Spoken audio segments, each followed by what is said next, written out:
Kalau kita ngomongin soal kekaisaran, yang kebayang pasti penaklukan dan kekuasaan ya kan? Tapi, warisan sejati sebuah peradaban itu nggak cuma terukir di medan perang loh. Justru seringnya tertanam di batu-batu bangunan megahnya dan di dalam pikiran generasi yang mereka didik. Nah, kali ini kita akan kupas tuntas gimana Kekaisaran Utsmaniyah berhasil menciptakan warisan budaya yang begitu unik dan abadi. Oke yuk, kita mulai. Kutipan ini, wah, bener-bener nangkep esensi arsitektur Utsmaniyah. Coba deh, bayangin Anda lagi berdiri di dalam salah satu masjid megah mereka. Itu bukan lagi ruangan yang sempit dan gelap, tapi rasanya kayak masuk ke dunia lain yang dibanjiri cahaya dengan kubah-kubah raksasa yang seolah-olah melayang enteng di atas kepala. Ini adalah sebuah transformasi total. Dari bangunan yang biasa aja, jadi sebuah pernyataan iman dan keindahan yang luar biasa agung. Nah, ini dia pertanyaan kuncinya. Gaya arsitektur dan pemikiran yang khas banget ini tuh nggak muncul dari ruang hampa loh. Ini adalah hasil dari, katakanlah, racikan budaya yang luar biasa. Jadi, gimana caranya mereka melakukan itu? Yuk kita telusuri jejaknya. Semuanya itu dimulai dari sebuah visi. Para Sultan Utsmaniyah tuh nggak cuma mau niru, mereka nggak mau copy-paste. Mereka mau menciptakan sesuatu yang benar-benar baru. Sesuatu yang jadi simbol kekuatan dan identitas unik kekaisaran mereka. Caranya, dengan mengambil yang terbaik dari dunia di sekitar mereka.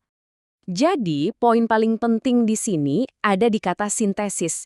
Ini bukan sekedar nyomot sana-sini terus ditempel. Arsitektur Utsmaniyah itu adalah sebuah perpaduan yang harmonis, semacam dialog antara gaya-gaya arsitektur yang udah ada sebelumnya, yang kemudian diolah lagi jadi sesuatu yang betul-betul baru dan khas Utsmaniyah. Nah, yang menarik banget di sini adalah kita seakan-akan dikasih lihat resep rahasianya. Kita bisa lihat ada 4 bahan utama, fondasinya dari tradisi Seljuk, skala yang megah dan monumental dari Bizantium, sentuhan seni yang halus dari Iran, dan prinsip-prinsip Islami yang kokoh dari Mamluk. Semua ini diaduk jadi satu di dalam dapur Kekaisaran Utsmaniyah.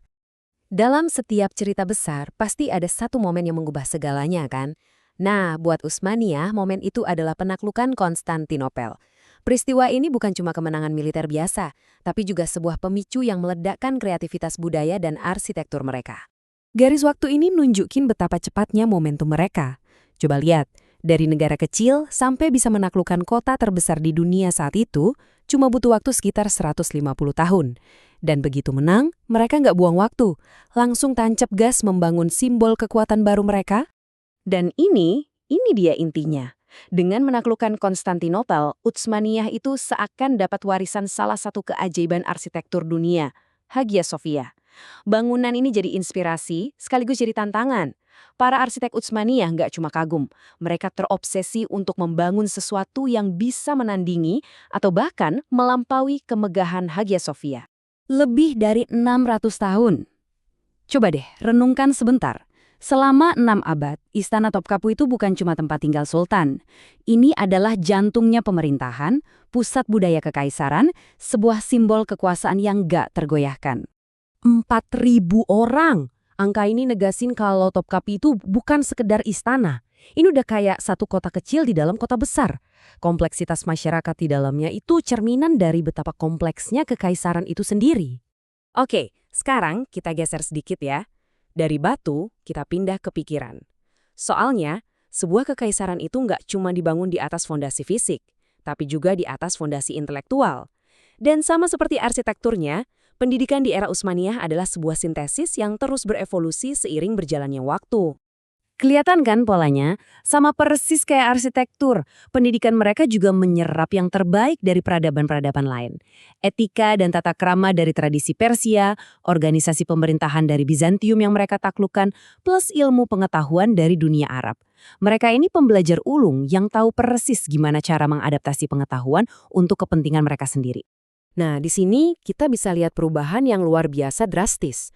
Pendidikan mereka bergeser dari yang awalnya fokus banget ke studi agama dengan metode hafalan menjadi sebuah sistem yang jauh lebih modern dan komprehensif.